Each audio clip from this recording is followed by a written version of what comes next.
Welcome to real life view channel. ఈరోజు మనం సుబ్రహ్మణ్య స్వామి షష్ఠి December 6వ తారీఖు చేసుకోవాలో 7వ తారీఖు చేసుకోవాలో చాలామంది సందిగ్ధంలో అయితే ఉన్నారు.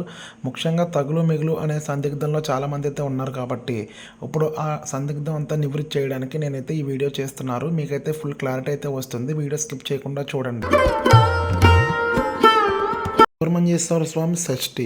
ఒక చేతిలో మహాశక్తి ఆయుధాన్ని, ఒక చేతిలో ప్రకాశవంతమైన వజ్రాయుధాన్ని, ఇంకో చేతిని కటిపై ఉంచి మరొక హస్తంతో అభయ ప్రదానం చేస్తున్న శ్రీ సుబ్రహ్మణ్యేశ్వర స్వామి వారిని పూజిస్తే అన్ని ఆటంకాలు తొలగిపోతాయి.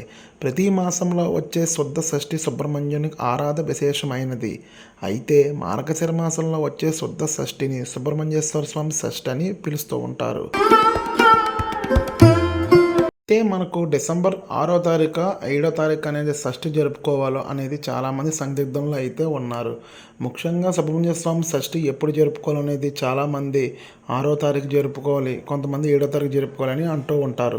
మార్గశిర శుద్ధ షష్ఠి సుబ్రహ్మణ్య షష్ఠిగా జరుపుకుంటామని అందరికీ తెలుసు. ఈ ఏడాది మార్గశిర శుద్ధ షష్ఠి నాడు డిసెంబర్ 6వ తారీఖు శుక్రవారం మధ్యాహ్నం 12 గంటలకు మొదలయ్యి మరుసటి రోజు అంటే డిసెంబర్ 7వ తారీఖు మధ్యాహ్నం 11:05 వరకు కొనసాగుతుంది ఈ సుబ్రహ్మణ్య స్వామి షష్ఠి. సాధారణంగా తెలుగు పంచాంగం ప్రకారం సూర్యోదయంతో తిథి ఉన్న రోజే పండుగ రోజు జరుపుకోవాలి. కాబట్టి అందుకే డిసెంబర్ 7న సుబ్రహ్మణ్య స్వామి షష్ఠి పర్వదినంగా జరుపుకోవాలని పంచాంగకర్తలు సూచిస్తున్నారు. ఈ రోజు ఉదయం 5 గంటల నుండి 9 గంటల వరకు పూజ చేస్తే అష్ట ఐశ్వర్యాలు సిద్ధిస్తాయని, ఆ సుబ్రహ్మణ్యేశ్వర స్వామి అనుగ్రహం తప్పగా కలుగుతుందని పండితులు మనకి చెబుతున్నారు.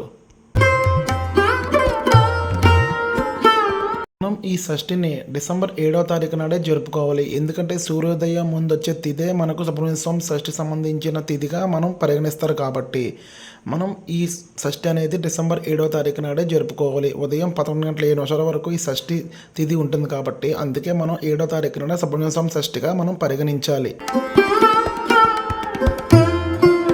ఇప్పుడు సుబ్రహ్మణ్యేశ్వర స్వామి షష్ఠి పూజా విధానం గురించి అయితే మనం తెలుసుకుందాం.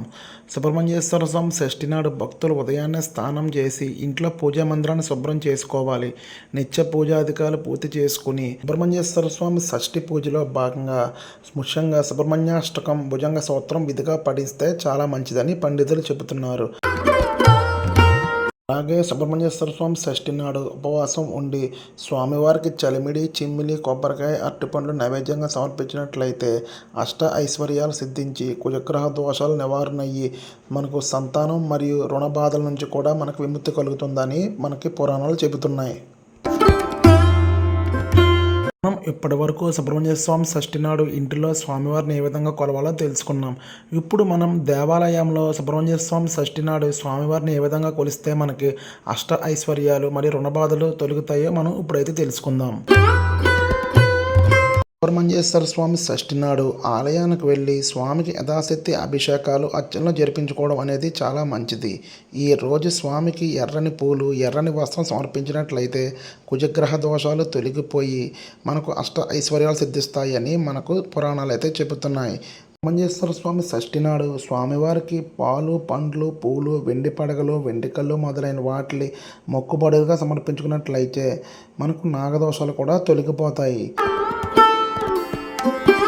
సుబ్రహ్మణ్యేశ్వర స్వామి ఆలయంలో జరిగే స్వామివారి కళ్యాణాలు కల్లారా చూడడం వలన, అంతేకాకుండా ఈ కళ్యాణోత్సవంలో మనం స్వయంగా పాల్గొంటే కాలసర్ప దోషం నివారణ అయ్యి సకాలంలో వివాహం సిద్ధి కలుగుతుంది. అంతేకాకుండా సంతానం లేని వారికి కూడా సంతాన ప్రాప్తి కూడా కలుగుతుంది. సుబ్రహ్మణ్య స్వామి షష్ఠి నాడు స్వామివారిని ఆరాధించినట్లు అయితే నేత్ర సంబంధించిన వ్యాధులు, చెవి, గొంతు మరియు చర్మ సంబంధించిన వ్యాధులు కూడా మనకు తొలగిపోతాయి.